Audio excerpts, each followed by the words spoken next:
ngithemba ukuthi uyaphila.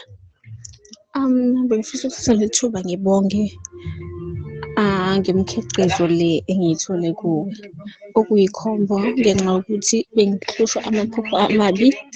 Nasemsebenzini uma ngihola imali ngiyibona ukuthi iphelela ngakuphi. Ngithe ngibona amavidiyo ngezwa futhi nangawe nga-decide ukuthi ake ngizame ngibone ukuthi uzongisebenzela yini. So ngafona ngabuza, bangichazela engabathola ocingweni ukuthi kwenziwa kanje nakanje nakanje. So bengifisa nje ukubonga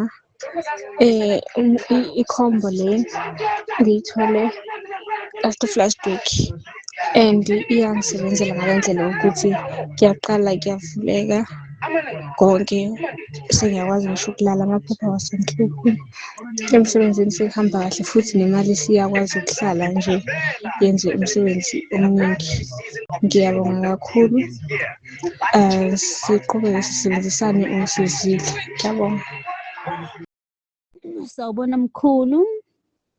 U-product yakho mkhulu, ikhombo longidayisele yona ave ingisebenzela. Zonke izinto ziyazenzakalela lapha kuleya khombo, ziyazenzakalela even ngisho ebhizinisini lami leli lokudayisa. Ever since ngiqalile nje ukusebenzisa ikhombo yakho, ama-customer ayangena athenga ubuthaphuthaphu kuyale nale nje, akuve nje ku-right mkhulu. Iyangisebenzela ikhombo even ngisho ekhaya. Isimo sasekhaya nje sibe sesi-right, akuve seku-right, silala kahle ngisho ebusuku, asenazo izinto ezisihluphayo. Ikhombo nje yakho mkhulu iyasebenza ikhombo yakho mkhulu. Sawubona mkhulu, unjani kodwa mkhulu? Hhayi mkhulu, ngithi angibonge kakhulu ngekhombo yakho ongenzele yona.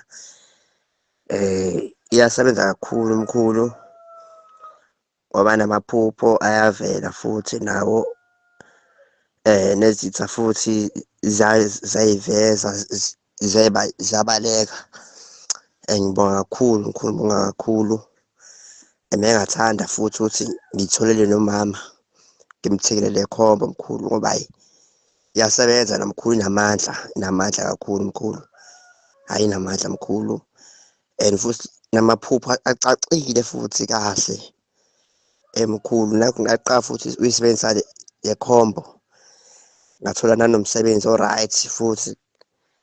Ngiyabonga kakhulu mkhulu, ngiyabonga kakhulu. Hayi baba, unjani? Ngithi angibonge nje ngale zinto ebengizile ngizoyithatha kuwena last week. Ziyasebenza and ngiyabona ibhizinisi selihamba kahle-ke manje. Njengoba ngibolekisa ngemali, bese kumele abantu bengasayibuyisi iy'mali zami, ibhizinisi lami, because nginalo nelinye ibhizinisi engidayisa kulona i-fast food. Ama-customer bebengasangeni nje, ibhizinisi seli-slow, sengixabana nanobaba nala endlini ney'ngane nje, kumabheketwane ukuthi nje kade kuyale nale, kodwa nje ever since I've started using this product, ngiyabona ukuthi hhayi ushintsho lukhona. Abantu bayayibuyisa imali, bayeza nabanye bezoboleka, nala ekhaya nje sesihlala sijabule. Fast food iyahamba, imali iyangena ngapha nangapha. More especially uma sengifake lolu phondo lolu lala emqaleni, hhayi ngiyakutshela-ke uthela wayeka. Umuthi awubongwa, kodwa hhayi bandla, ngiyakuvuma mina, ngivume wena, umsebenzi omuhle awuqhubeke, awuqhubeke.